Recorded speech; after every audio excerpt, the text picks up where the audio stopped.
everyone to AMG Entertainment Network Conversations. My name is Bruce Glasgow. I'm the host of the show, and I'd like to let you know that this show is sponsored by BNS Designs Digital Marketing for all your marketing needs. And joining us on our show today is the legendary actor, Mr. Michael J. White. How are you doing today, Michael? I'm good, yourself?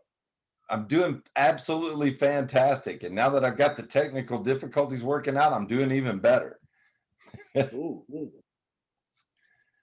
So, for those of you, for those of our audience who may not know you, I mean, you probably hadn't either watched TV or seen any movies in the last, 30 years. They don't know who you are. Would you mind introducing yourself to the audience? I'm Michael J. White. Um, you know, actor, writer, director, all that stuff. Fabulous, and I apologize because I said Jay and it's Jai, and I That's do okay. A lot of people apologize. make that. Yeah, I do yeah. apologize for that, That's okay. but you know, it all started with me with, in my eyes, since I love Batman so much and I love superheroes, see, to me, it's always Spawn. It's like Mm. that just always comes in my head. And Oh, then and then you were in some Batman movies, so that was like doubly bonus. mm. Yeah, yeah. Dark Knight. That was Yeah, yeah. which was, I love movies, so I've been watching you for a long time. In Appreciate it. fact, I was watching you on TV before I even saw you in the movies because there's Really? there's very few things that you were on, and I was looking. You got impressive IMDb. Very few things that you were on that I didn't watch. Really? Okay.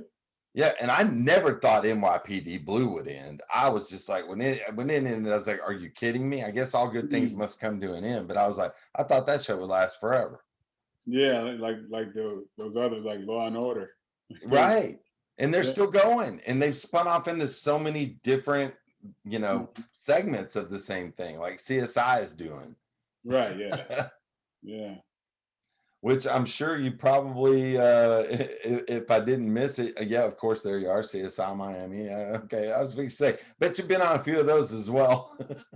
Yeah. A few of them. Yeah. A while back. That's fantastic. Um, so let me ask you a question. You've been in so much, you've been in so many TV shows and so many movies and so many iconic movies that they've actually made series out of. Um, what role do you that you've had throughout the years that you just really felt like it really like brought out the best of your acting abilities? Well, I guess that would, well, there was one role that really did that, but it was a short lived series called Wonderland. And I played a doctor. And it was the first time I got a chance to play myself. A lot of actors have the luxury of playing who, kind of close to who they really are, but I really never got that chance. So that was my favorite role. Um, you know, until maybe I guess I got a chance to do a role that I created, Black Dynamite. So that was a lot of fun. But yeah, yeah, I don't often get a chance to play, myself. Right. And then, so many people, and I've talked to quite a few people that are in the film business, and a lot of them get so typecast into themselves, and so every once in a while they'll get that stretch. They'll get offered that role that's like completely different from what they've played for years. Yeah, I think the majority is that's kind of an accepted thing. Usually, like I say, usually people are playing themselves. Like when most actors that you see are playing pretty much a version of themselves, and they're comfortable with that, and they're known for that.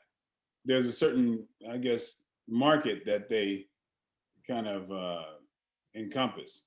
Uh, it's kind of like the old school actors. That it was kind of a narrative of old school actors to be to play different characters altogether.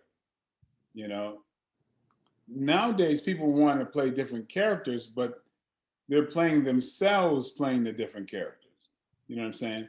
Like Right. I feel like the old days, like say Al Pacino, the Scarface Al Pacino and the Dog Day Afternoon Al Pacino and the Godfather Al Pacino are like three different human beings. But that's not common these days. Right. Hmm. Well, I was talking to an actor, and he said that James Earl Jones had on set, had put his hand on his shoulder and told him, never turn down a job. And that is what allowed him to go on and pursue exactly what you're talking about, playing different characters, whether it be in a big production or an independent film or whatever, but to be able to grow as an actor and grow in their craft by playing different roles and not getting into you know the being yourself as that certain different character in that different part in that different production. Yeah, well, when it comes down to, they're different actors.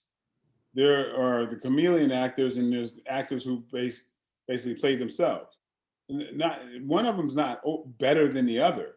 I Right. mean, there's some people that play themselves, like like Jack Nicholson. He's just an amazingly interesting human being.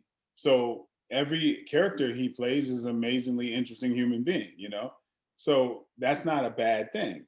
You see Robert De Niro playing different characters, but still, without looking at him, it sounds like Robert De Niro. You know that there's certain you know things because he's an amazingly interesting person. So, but so it's not a bad thing.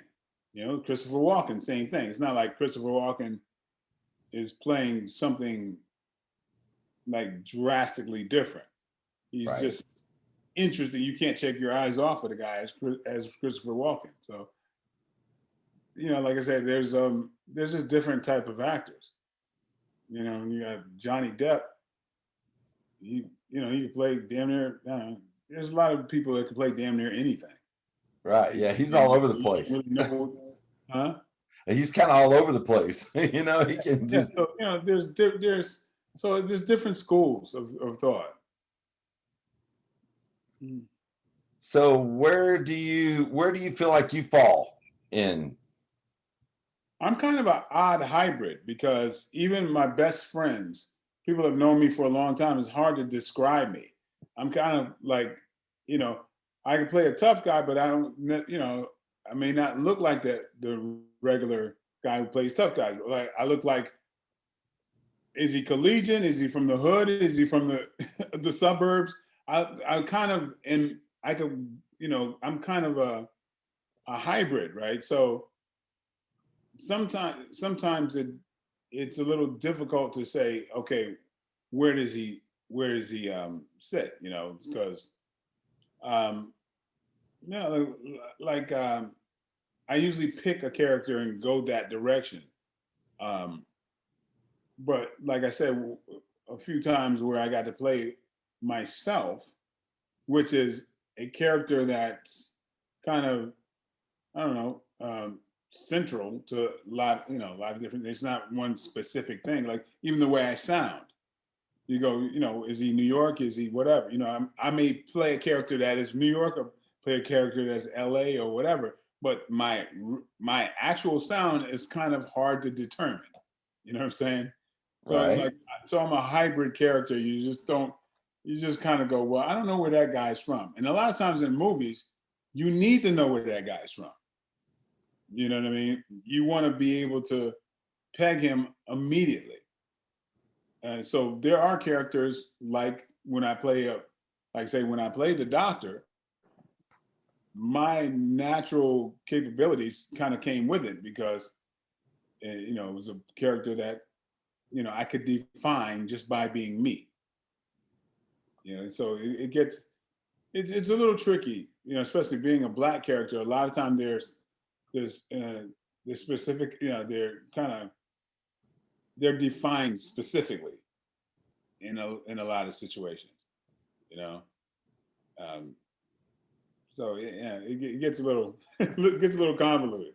But yeah, Uh, I'm kind of a hybrid character. well, that's not necessarily a bad thing because you can fit in a lot of places being that Right. hybrid character. Yeah, yeah. But the thing is, you don't see people don't see you immediately and say that's he's this. You know what I mean? It's kind of like you know. That's why it works for me doing lead roles. It works because usually the lead characters have to have elements of several of the characters. Gotcha. Well, so that there again, that's exactly why, why I said that would work out well because you're exactly right. They have to be usually the leads. Either it's somebody that they've kind of almost when they got the screenplay, they said this is written for this actor that always Hmm. plays himself, right? Like you mentioned Nicholson, there's certain roles that just like, wow, that's a Nicholson role. That would be the perfect role for him. But Hmm. then for the most part, it's they're looking for someone that can play that lead character in the screenplay. Hmm. It's not written for a specific person, so to speak. Yeah. So there again, that's where I think that the advantage comes in for you because you can kind of step in as that hybrid character and take on whatever you need to take on. Hmm. Yeah. Well, that's what I try to be. Like, they'll say, "Oh, this is a Denzel type of character." Well, I'm a little threatening, like, little physical looking, to you know, a more physical presence, or is it a different? Like, it's kind of I don't know. I had somebody jokingly call me Denzel Van Schwarzenegger one time. That's hilarious, but it's like kind of touching on the hybrids because it's the martial art thing, it's the leading male actor thing, and then it's the physical thing. So Right?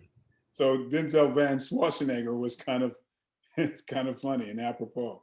Yeah, but it's kind of a compliment because you smash all that together. That's a heck of a character. Yeah, yeah. Yeah, very diverse. Hmm.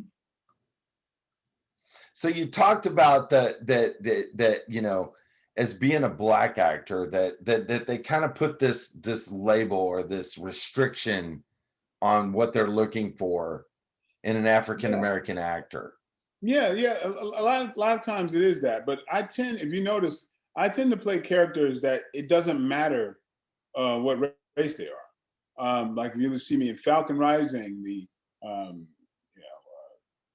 the Hard Way, Spawn, just most of the characters I play could have been played by a white guy.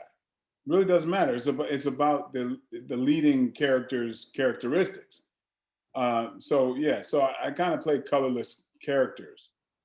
But when a character is defined as a black person, or this guy's name Malik, or whatever that is, a lot of times there's an assigned image to that character that the people are looking to cast. So yeah, so that's usually like kind of defined a bit. And for me, I have to go into a character to play that. I mean, I may recognize that character, but they tend to want to cast somebody who is that. So there's no acting in a way, you know. Gotcha. Yeah. So yeah, that's do you feel that, because I've been watching movies ever since I can remember. And that this is back at the drive-ins. Our parents always took us to the drive-in movies, and watching old westerns and old musicals and old just you name it, every kind of imaginable movie at the drive-ins. And do do you feel that it's getting more like that in Hollywood, or it got to that point where it was like, okay, let's take that easy road and we've got these characters, and now we have this idea of what we want them to look like. And so it's not so much the acting ability as the person that fits the look of the role, so that the acting kind of almost took a back seat to the visual effect of the actor being on the presence on the screen. Well, absolutely. I mean, I always say, how many times do you see an actor play against his physicality? A lot of it is visual nowadays, uh, and because like it's just easier.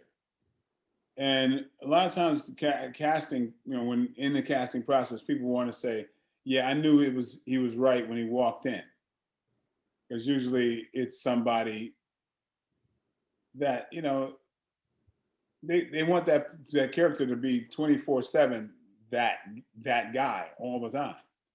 Um, one of the a big lesson to me was something that happened in connection to my breakout role, which was of Mike, playing Mike Tyson. That was my first significant role that I booked, and I almost lost that role. Um, it was a big deal. It was like a lot of the directors and there were people. It was HBO and the film division and the sports division. They both were very tight on figuring trying to pick the right person. Well, the director was pulling for me, and I showed the director a a film that I shot. I shot it. I produced it, directed it, edited it, did everything.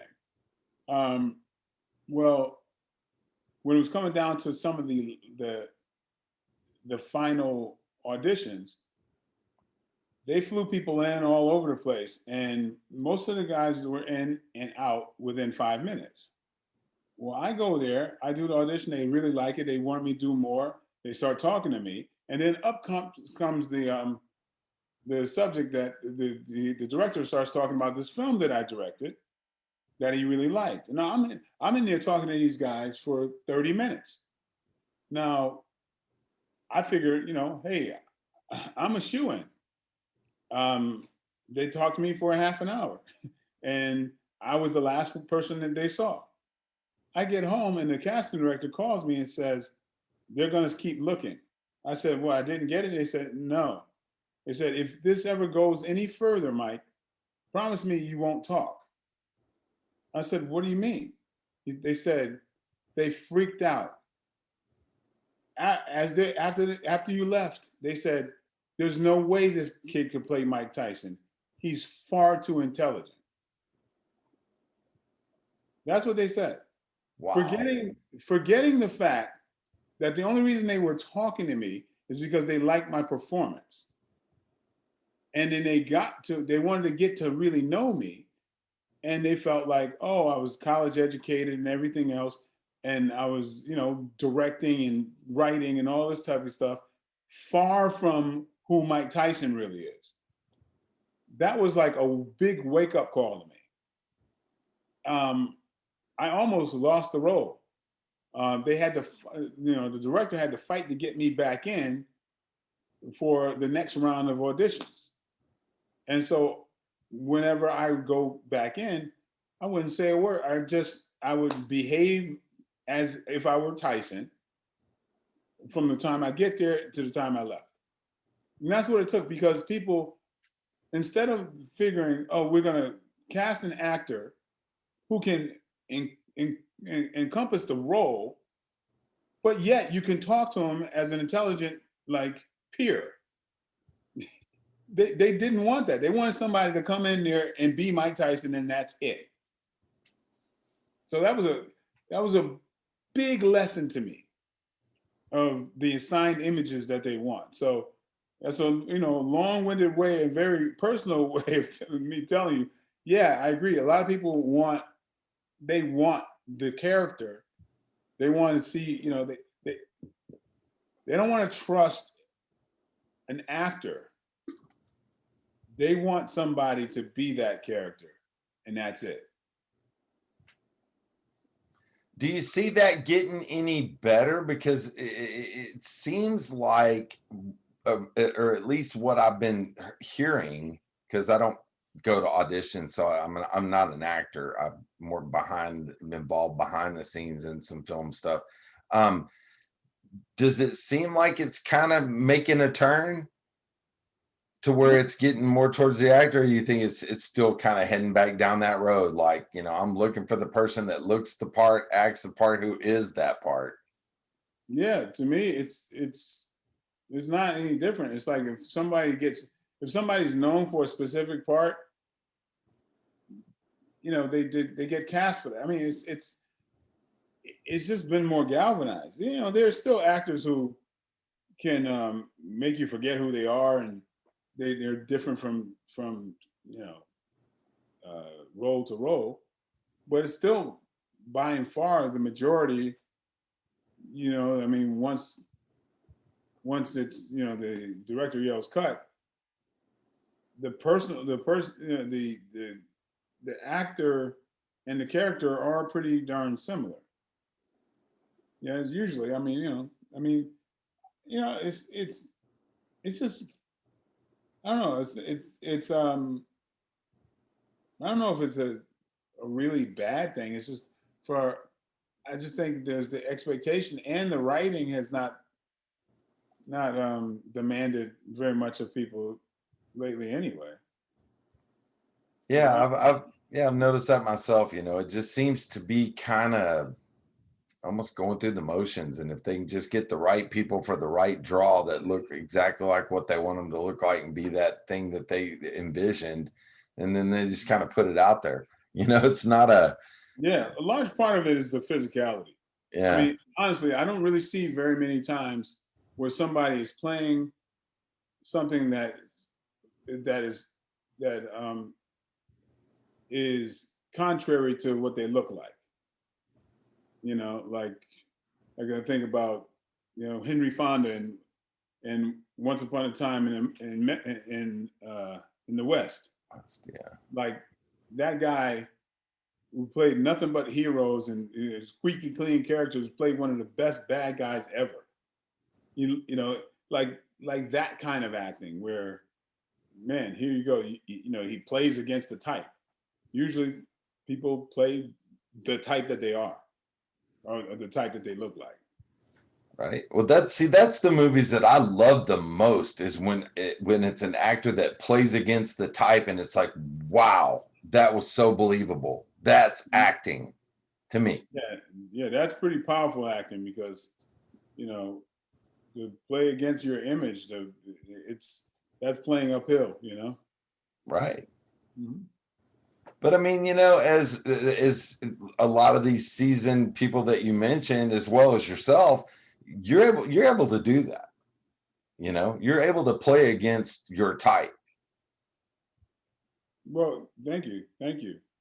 Whatever that type is, 'cause it's kind of, I'm like that hybrid thing. So, it's because it's hard for people to peg who you really are when you don't when you look like you could be from the suburbs and the hood.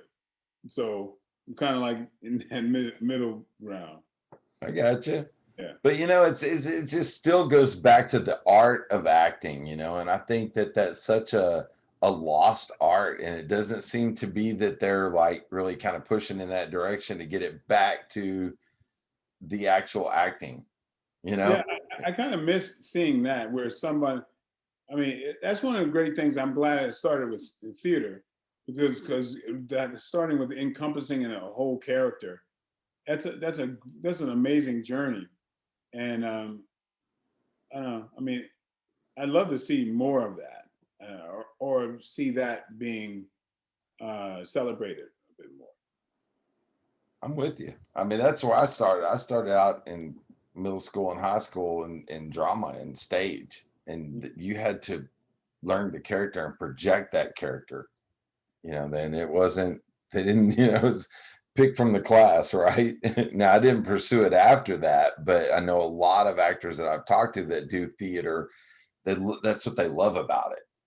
That it's not so typecast, it's more learn the role, learn the character, immerse yourself in that character and become that and make that presence on stage, Right.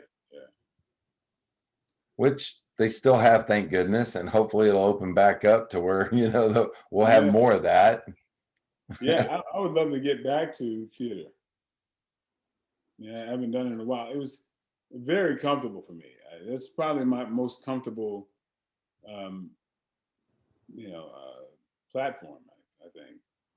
I loved it, and I've done some, like I said, behind the scenes film stuff, but you get so many takes to get it however you want to get it. It's not even as bad as it was back in the day because now it's all digital. So all they do is just go right over it again. It doesn't matter. They're not wasting film. You are wasting time, but and people are getting paid. But with theater, it was like there were those little nuances. There were those little things that happened that, and you just kept going. That's kind of like where the show must go on kind of comes from. Is theater. Hmm. Stuff happens and it's unexpected, but you just pick yourself up and keep going. Hmm. And that's what I love about theater. It's not, you don't get take two. you know And the immediate connection with the audience is that's the best thing about it to me. You don't yeah, wait until a movie's cut together to see how people respond to it. It's kind of call and response. It's pretty it's a pretty cool feeling. right. Well, I just keep staring at that poster because I'm a big Adult Swim fan. I still watch it to this day. Mhm. It's one of those things that I'm in bed at night and it's like Adult Swim's always got something interesting and new, So that was the Black Dynamite was great, by the way. That was just Thank you. a great creation. I Thank you. enjoyed it. Yeah. Well, it looks like we're going to be doing it again.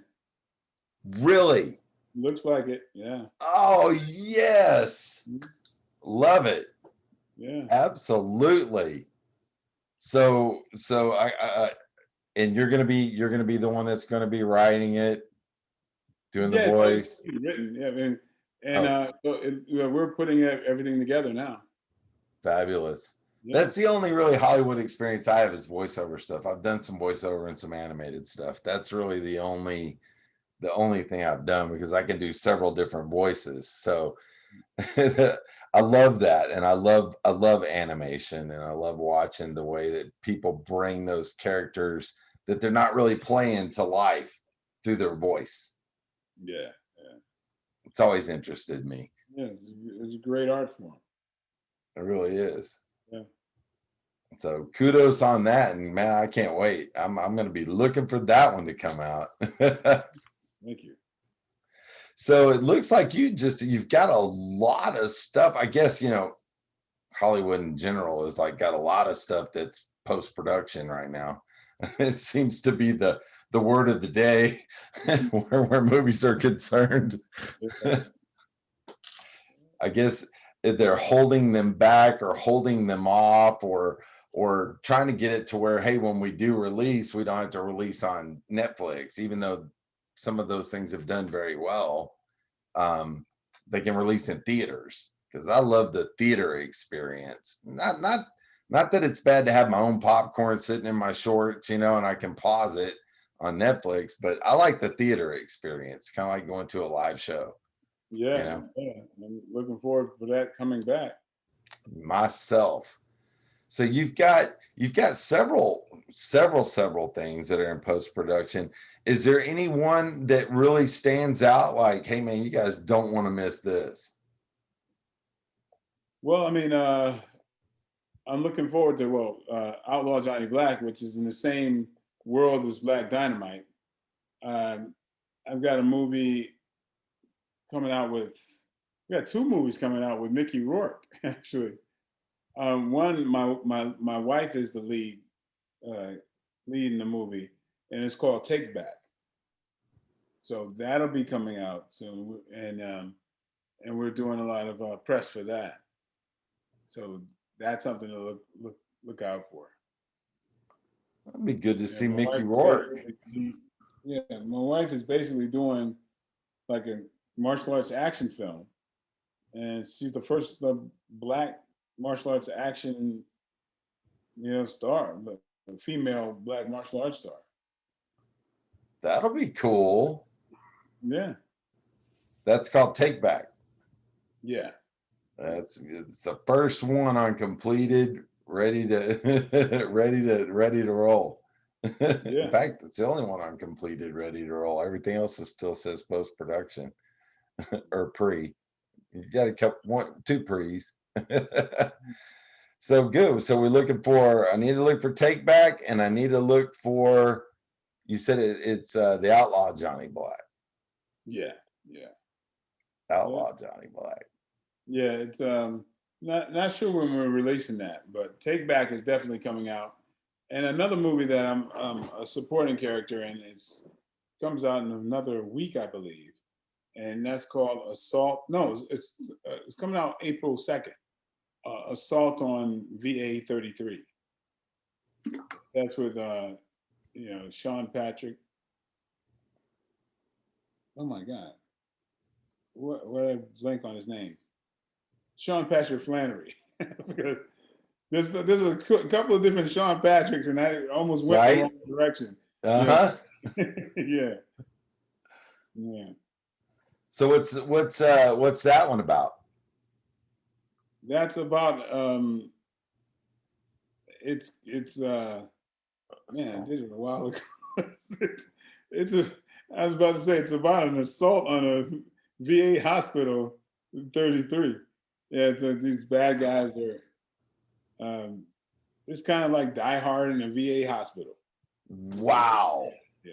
That's gonna be very interesting. Hmm. You got a bunch of that's definitely not an office building. That's you got a bunch of soldiers in there. Yeah. That's gonna be interesting. Yeah. Wow. Okay, so I'm gonna be looking for that one too then because I'm very interested in fact I was fixing to take a class online on active shooter, Mhm. just to see what all's involved in that. It's one of these, emergency classes. It's like online learning seems to be a huge deal right now. So been taking some John Hopkins courses and all kinds of stuff and just, keeping the brain working.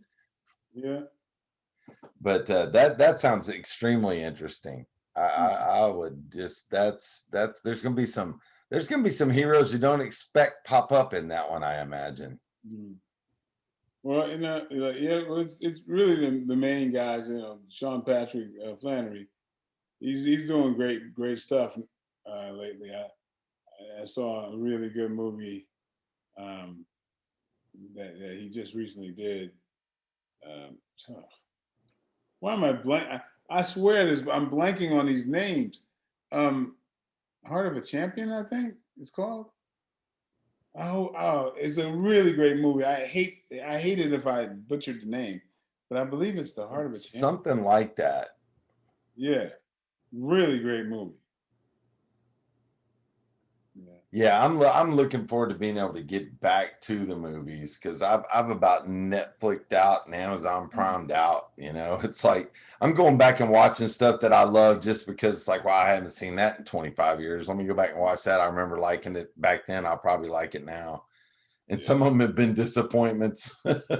Some of them have been like, yeah, that was as good as I remember it was. Mhm. Yeah. Hmm.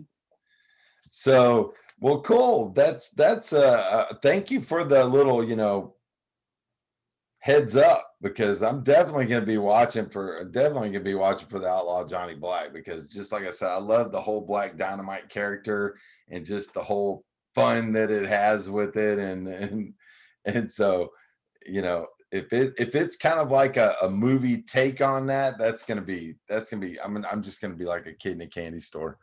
Well, thanks.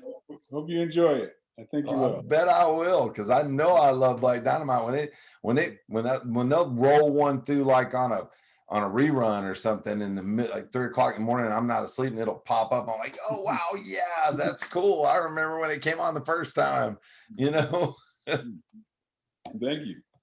Yeah, absolutely. Great creation, by the way. That's, I mean, writing that's awesome. Thank you. Kind of reminds me of now see, now I'm gonna draw a blank. Kind of reminded me of like a take on oh gosh, it's a 70s movie. It just went right out of my head. Oh Shadow, well. Superfly, Superfly, something like that. Yeah, it was one of those that it reminds me of. Dynamite. That Dolomite, that's a old one. Hmm. But it's like the animated version, so it's just it's a cool character. It's just it looks like you had a lot of fun with it. I bet you had a lot of fun writing it. Mm. So we've talked about what's coming out. Let me ask you a question. You've worked in so many things, and with not and not to discount your acting ability whatsoever, you've worked with a lot of really good actors as well, actors and actresses. And is there any one like piece of advice that you got from an actor and actress that just really, you take with you and you carry? Not a piece of advice. There's just certain uh, impressions that certain actors have given me, or certain ways that I've, kind of that certain actors who've inspired me to be more like them. So and the number one person that comes to mind is Martin Sheen. Um, Martin Sheen to me was one of the, he's one of the greatest human beings I've met. Much less just an actor. He's just an incredible person. Just one of the most honest, down to earth, very giving and transparent people I've ever met. Uh, just the way the man was, like, and when I did Spawn with him, this guy knew everybody's name. I don't care if it was the guy dumping the garbage. He knew him by his name. Uh, and that was inspirational to me. Because a man who has been around that long and achieved what he has achieved, that he treated every human being that he crossed with total respect, and could talk to the guy sweeping up and know what's going on with him. And it's not a TV show where all the people that are working there because you've been going there for years. No, this is a movie. You're only going to be there a few weeks, and this guy knew everybody's name. I never forgot that. I don't know anybody who treats human beings the way I've seen Martin Sheen treat people. So that guy's been an inspiration to me in a lot of ways. Well, that says a lot about his character, Yeah. that everyone that is a part of this machine that we call the film industry, everyone plays a part and everyone's important. Mm-hmm. Yeah, yeah.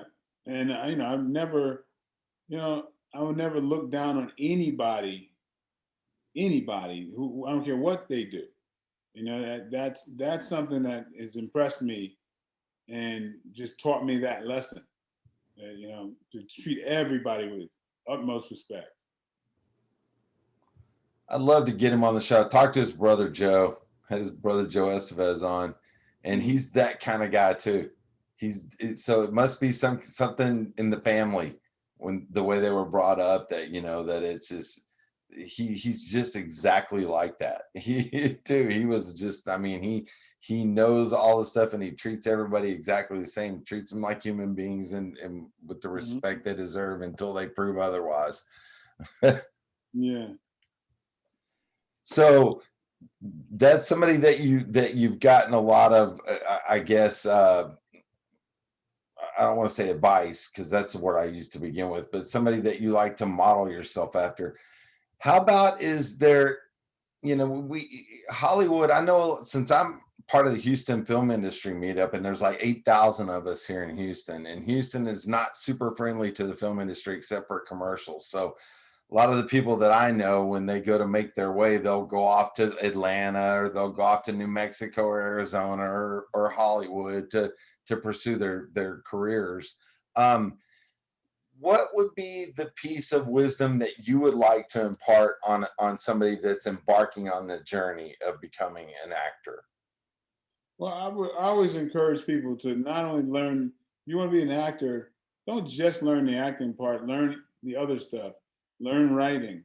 Learn directing, so you'll know why people would be hiring you, and learn writing so you know why the writer wrote these words instead of other words. So respect the text. Um, it'll only help you. Uh, if people if you know why your character is there, and that character exists to balance off things from other characters, you'll understand how to play your character the best. If you know the purpose of the character. You know, um, so yeah, and I say learn the business, because it's called show business for a reason. So it doesn't necessarily reward talent; it rewards a lot of heat, right? So you know, get the talent and you build the heat, and then just keep on going. But yeah, I would encourage people to learn all the entire spectrum. Great advice. I think that I've heard that from one other person, and when all those moving parts, it only just makes you better at what you do, because you understand what they're looking for, why the angles are the way they are, why the lights are the way they are, why the sound is coming from where it's at, why this shot and this shot is shot from these three angles. And you learn a lot of what's behind that. It just makes you a better presence in front of the lens. Yeah, absolutely. So that's fabulous advice. So I won't keep you long. I know that you had something that you had to press on to here at the top of the hour. So I really again want to thank you, Michael, for taking out time out of your busy schedule, and it is a very busy schedule. I can see that, for to join us on Conversations. Really do appreciate it. My pleasure. All right. I had a blast, and it's so nice to virtually meet you, and hopefully one day I'll be able to meet you in person. Have much mad respect for your abilities, and I mean, ever since I saw you play Mike Tyson, I was just like, wow, they couldn't have picked a better guy. I mean, you were him. I mean, when I was watching, I was just like, how'd they do that? Well, thank you. There wasn't a bunch of CG going on back then. They do that. Well, thanks. Yeah. So it was very believable, and it's just been up, onward and upward since then. So thank you so much for what you've given this fan, for sure. Well, thank you. I appreciate it. I hope to continue to do that. Absolutely.